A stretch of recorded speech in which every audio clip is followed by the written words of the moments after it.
Okay, so we've played sound files with SFplay. Now I'm going to show you a different way. It's an easier way to see what's going on with the file graphically, manipulate loops. We'll see where you are. Um, but we have to interact with it in a little bit different way. So I've got um, my live gain to EZDAC. And now what I'm going to do is drag audio into this, which I can do from the media browser, um, which I've been doing before. You can search for Jongli. And we've seen this. It brings in a playlist object. And it can be resized.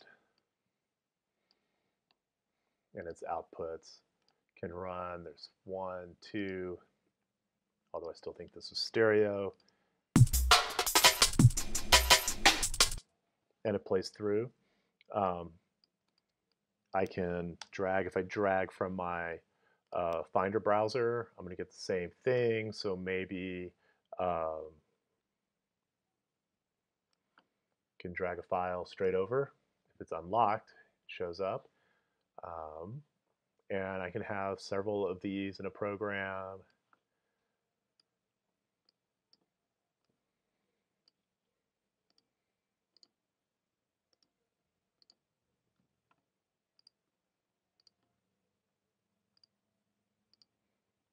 And I can resize them taller.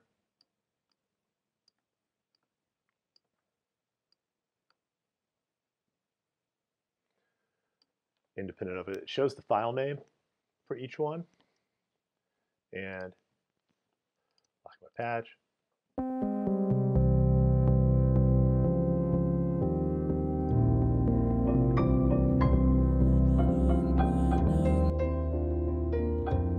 So the two things can play independently. I can also make selections. And then if I turn on looping, and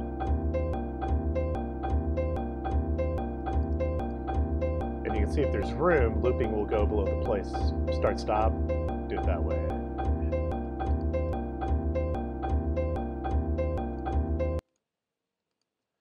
All right.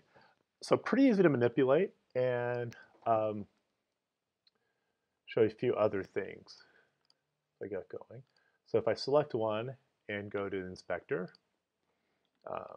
I'll see that there's a waveform display. Rectified is kind of your SoundCloud. It's kind of a positive amplitude display. You can go to bipolar. It looks more than like an audio file that you would do for editing. But one of the really interesting things about it is that these things can be combined. So I'm going to delete this one for now and go here. Go back over so I can get the same sample, but I can drag it, and notice the box is highlighted red. So now if I do this, the playlist changes.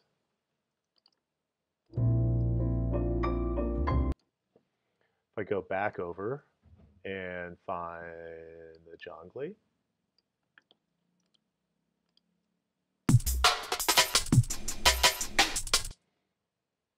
all right,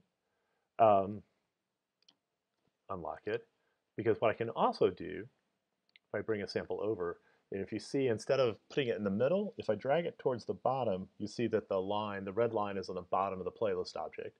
Now that's going to add this. Now I have two.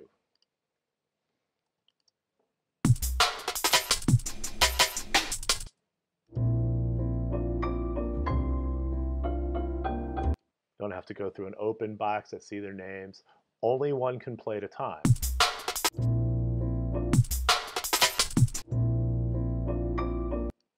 So if I want multiple sound files playing, I have to have multiple playlist objects like I had before.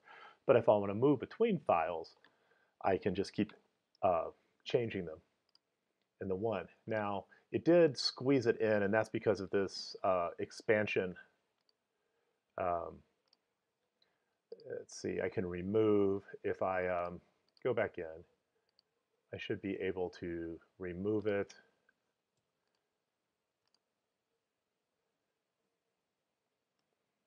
Start and delete the whole thing.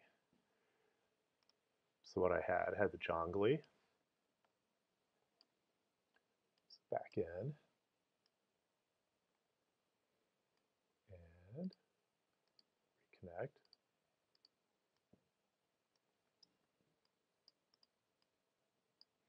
And now if I go over to its expansion property and say static,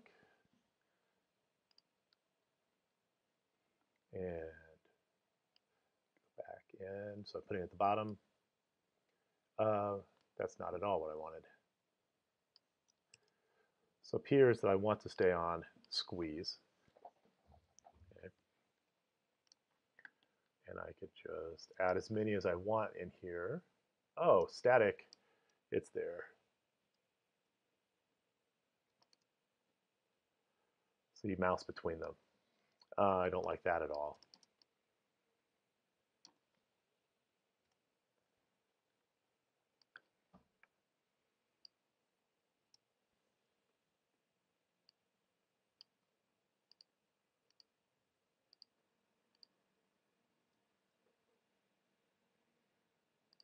So I might expand this out a bit so I can add some more files.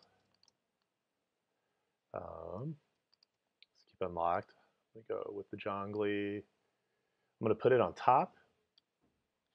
I can go here with the nightingale, put it in the bottom, put the guitar. Oops, I missed. And let's go back, put the guitar. Now I've got 4, so I can keep resizing if I want. All right.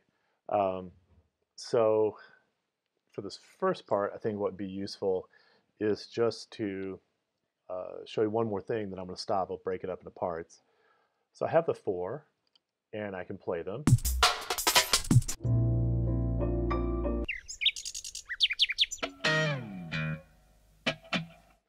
I can turn on looping. If I don't select anything, they're going to all loop. The whole selection. But I can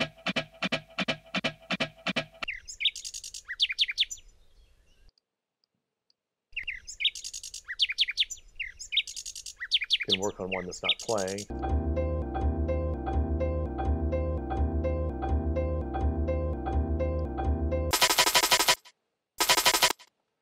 So they're all going through. Now I can control them.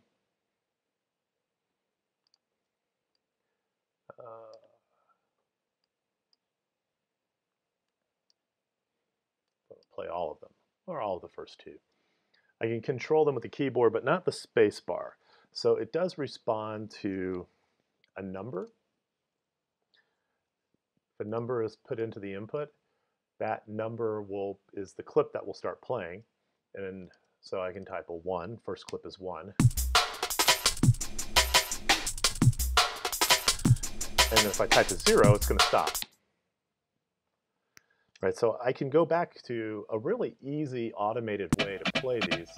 So 30 is the last one, it doesn't know any better. I can switch between them. All right. So key, and remember I showed this before. The numbers are, number 1 is 49, 0 is 48. So I can create a subtraction object, hook up the output of key, and now my numbers can start and stop. Type a 1, a 0 to stop, 2, a 3, 4, and a 0 to stop. So that gives me some automated playback. I'm going to stop there for now.